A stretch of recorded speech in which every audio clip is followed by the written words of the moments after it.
Assalamu alaikum guys, this is Zahir Khan. I'm an English language instructor. Today I'm going to teach you what, when, where, how. हम अक्सर उर्दू में कहते हैं कि क्या करूं, क्या खाऊं, क्या बताऊं, क्या पहनूं, क्या पढ़ाऊं, या कब आऊं, कब मिलूं, कब जाऊं, या कहाँ मिलूं, कहाँ आऊं, कहाँ बैठूं, या कैसे गाऊं, कैसे खाऊं, कैसे बताऊं। तो इस तरह के सेंटेंसेस के लिए हम जो इंग्लिश में स्ट्रक्चर्स इस्तेमाल करते हैं वो आपके सामने हैं। तो सबसे पहले मैं आपको बताता हूँ व्हाट का मतलब होता है क्या। व्हाट मीन्स क्या। हम सबसे पहले व्हाट इस्तेमाल करेंगे, तो मैंने आपके सामने व्हाट इस्तेमाल किया। उसके बाद हम टू का इस्तेमाल करते हैं, मैंने टू का इस्तेमाल कर दिया। उसके बाद वर्ब की फर्स्ट फॉर्म इस्तेमाल करते हैं, तो हमने वर्ब की जो फर्स्ट फॉर्म इस्तेमाल की है वो है डू। व्हाट टू डू, क्या करूं या क्या किया जाए। इसी तरह आप बहुत सारे सेंटेंसेस बना सकते हैं इसकी मदद से। जिस तरह मैं कहता हूँ क्या खाऊं, व्हाट टू ईट, क्या पहनूं, व्हाट टू वेयर, क्या लिखूं, व्हाट टू राइट, क्या गाऊं, व्हाट टू सिंग।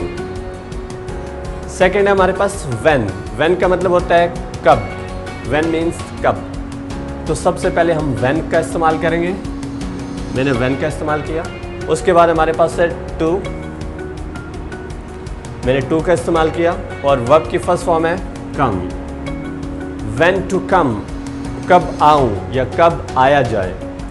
कब मिलूं, व्हेन टू मीट, कब लिखूं, व्हेन टू राइट, कब गाऊं, व्हेन टू सिंग, कब सोचूं, व्हेन टू थिंक। नेक्स्ट है हमारे पास वेयर का मतलब होता है कहाँ। अब सबसे पहले हम वेयर का इस्तेमाल करेंगे, मैंने वेयर का इस्तेमाल कर दिया। उसके बाद है टू, और उसके बाद वर्ब की फर्स्ट फॉर्म है मीट। वेयर टू मीट, कहाँ मिलूं या कहाँ मिला जाए। कहाँ आऊं, वेयर टू कम, कहाँ बैठूं, वेयर टू सिट, कहाँ पढ़ाऊं, वेयर टू टीच। और लास्ट है हाउ का मतलब होता है कैसे। सबसे पहले हाउ का इस्तेमाल करेंगे, हाउ। उसके बाद टू, और उसके बाद वर्ब की first form sing. How to sing, कैसे गाऊं या कैसे गाया जाए। कैसे बताऊं, हाउ टू टेल, कैसे पढ़ाऊं, हाउ टू टीच। कैसे लिखूं, हाउ टू राइट। कैसे डांस करूं, हाउ टू डांस। कैसे पूछूं, how to ask. Okay guys, अगर वीडियो पसंद आई हो लाइक कीजिएगा, सब्सक्राइब कीजिएगा। Thank you so much. अल्लाह हाफिज़, बाय।